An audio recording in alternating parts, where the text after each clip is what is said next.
Welcome to Cheater Confessions. Let's get started with today's story. My name's George, and I was supposed to be getting married to Amy. 10 days before the wedding, we were laughing over dinner, arguing about what song should play when we cut the cake. She wanted something cheesy and upbeat. I wanted something classic. We never picked one. Now I'm sitting alone in my car outside her apartment, knowing I'll never hear that song again. Amy and I had been together for 5.5 years. We met at a trivia night at this little bar downtown. She beat me in the final round and made some snarky joke about men being bad at multitasking. I fell for her right there. Sharp, quick-witted, that crooked smile. I was hooked from day one. We weren't perfect, but we were solid. Or so I thought. We'd spent nearly 9 months planning the wedding. Venue booked, dress picked, invites out, seating chart drama, the whole thing. We were all in.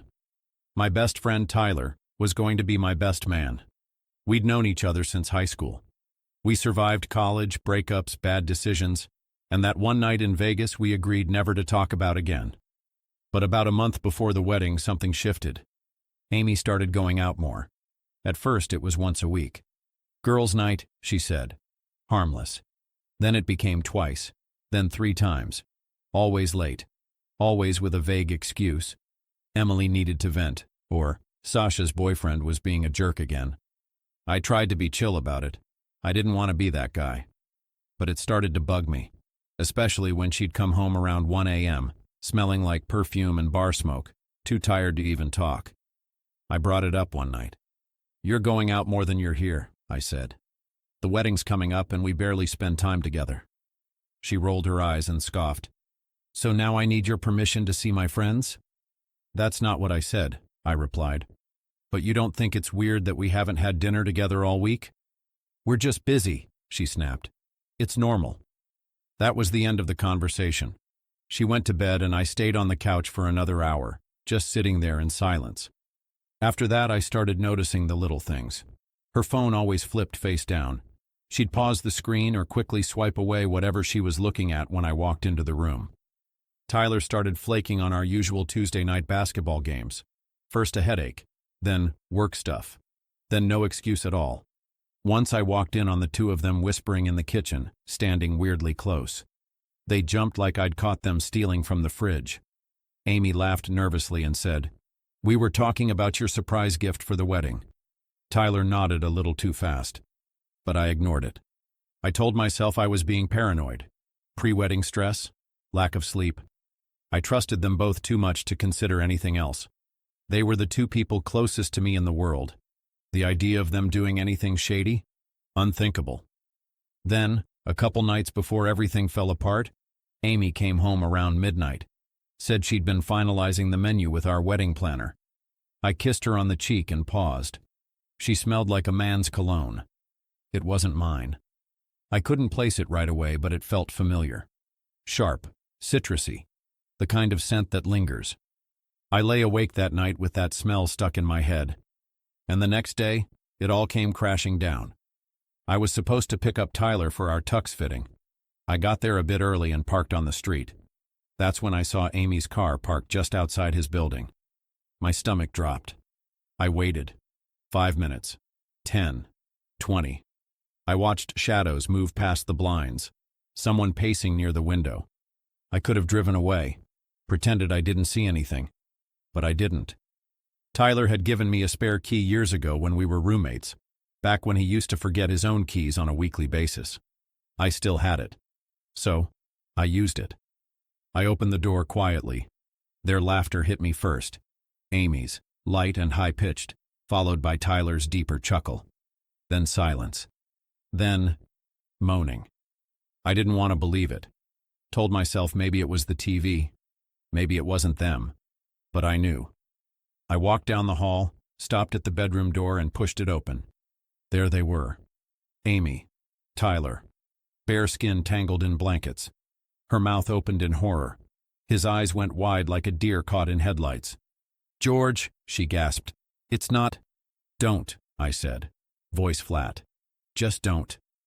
I stood there for maybe 2 seconds longer, long enough to take out my phone, snap a photo, and slide it back into my pocket. Tyler started to speak, but I didn't hear a word of it. Then I turned and walked out. No yelling, no slamming doors, no dramatic scene. I just left. I got in my car, drove around for about an hour, and ended up at some roadside motel. I didn't sleep that first night. Just stared at the popcorn ceiling of the motel room while a muted TV played some late-night infomercial. My phone buzzed non-stop. Calls, texts, voicemails, from both Amy and Tyler. I didn't answer a single one. By morning, I'd counted 43 missed calls. Amy sent a text saying she was coming to the motel to explain. I had no idea how she found out I was at this random roadside motel. Maybe she tracked my phone. Maybe she just drove around until she spotted my car in the lot. Maybe she just guessed and got lucky. She knocked around noon. When I opened the door, she was standing there like a shadow of herself. Small, pale, eyes red and swollen. She hadn't put on any makeup, which was rare for Amy. For a second, we just stood there saying nothing. Then I stepped aside and let her in. "I know what you saw," she said quietly, "but it's not what you think." I gave her a look. She sat on the edge of the bed, hands folded like she was praying. It wasn't planned. It just happened. We were drinking, and God, I didn't mean for it to go that far. I didn't say anything. She glanced up. "Say something, please." "You slept with my best friend Amy," I said slowly, "in his bed, while we were days away from our wedding." "It was a mistake," she whispered. "It meant nothing." "Then why did you do it?" I asked. "And don't give me that drunk excuse." She looked down. "I don't know. I was scared. You've been so distant lately, always working late, focused on spreadsheets and deadlines." "Tyler." He listened. I let out a cold laugh. "So that's what this is about? You needed someone to talk to, so you slept with him?" She flinched. "I thought we were solid," I said. "I was working hard for us, Amy, building something real. And you couldn't wait one more week?" Tears welled in her eyes. "Please, George. Let's just pause the wedding, not cancel it. We can fix this.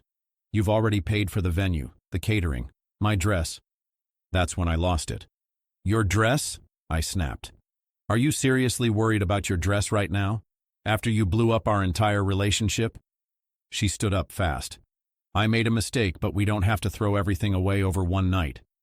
"One night?" I said. "This wasn't a one-night thing, Amy. You and Tyler have been weird for weeks, months. Was it just once?" She hesitated. That pause told me everything. "Get out," I said quietly. "George, out, now." She didn't argue. She just walked out, shoulders shaking. And that's when I knew. This wasn't salvageable. The next morning, I didn't waste time. I started making calls. The venue? Canceled. The caterer? Gone. Deposit down the drain. The DJ? Canceled without hesitation. The wedding was costing me close to $40,000. At that point, I didn't care. I just wanted it all gone. Like it never existed. That night, Amy called again. This time I picked up. "I just want to talk," she said, her voice small and shaky. "No," I said. "I'm not interested in excuses. I'm calling everyone. Our guests. They're going to know why the wedding's off." "You can't," she snapped, suddenly shifting from guilt to anger. "That's private." "Private?" I laughed. "You weren't too worried about privacy when you were in bed with Tyler." Then I hung up. I opened my laptop and sent a group email to everyone on our guest list. "The wedding is officially canceled due to infidelity. Thank you to everyone who supported us.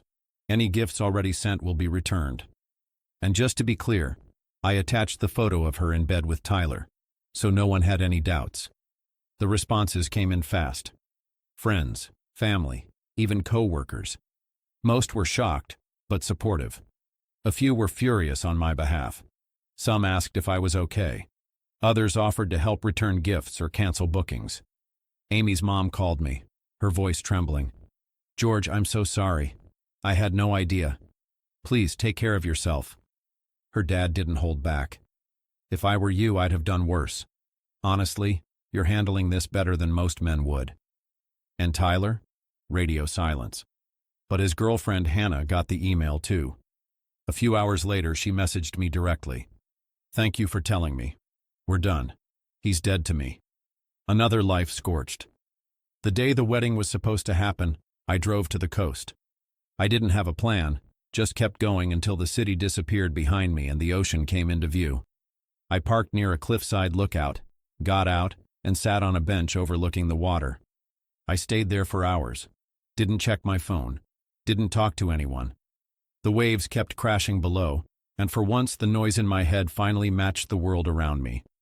Afterward, I found a small bar near the highway. I ordered a beer and sat there, staring at nothing for half an hour. I didn't think, didn't feel much either. I just needed to be anywhere but home. Later that night, I stopped by our apartment to grab a few things. Amy was waiting outside. She held a bag of my stuff in one hand and a white envelope in the other. "I wrote you something," she said. "I don't want it." "George, you've got 1 week to get your stuff out," I cut in. "After that, it's going to Goodwill or the dumpster." Her face changed. "You're being cruel." I didn't even blink. "You were cruel. I'm just cleaning it up." She left without another word. That week, I moved into my cousin Matt's place. I slept on his pull-out couch, ate whatever was in the fridge, and barely said a word to anyone. I didn't go to work. I didn't return calls. I just existed. But after a few days of silence, I realized something. I'd already survived the worst of it. And I wasn't going to stay down. A few weeks later, I got a message from Hannah, Tyler's ex. She wanted to meet. Said she was still trying to make sense of everything. We met at a quiet diner. She showed up in a hoodie, no makeup, with the same hollow look I'd been seeing in the mirror for days. We sat and talked for hours. We compared timelines, pieced things together, and realized Amy and Tyler had been sneaking around for at least 2 months, maybe longer. Business trips, wedding planning sessions, late-night excuses.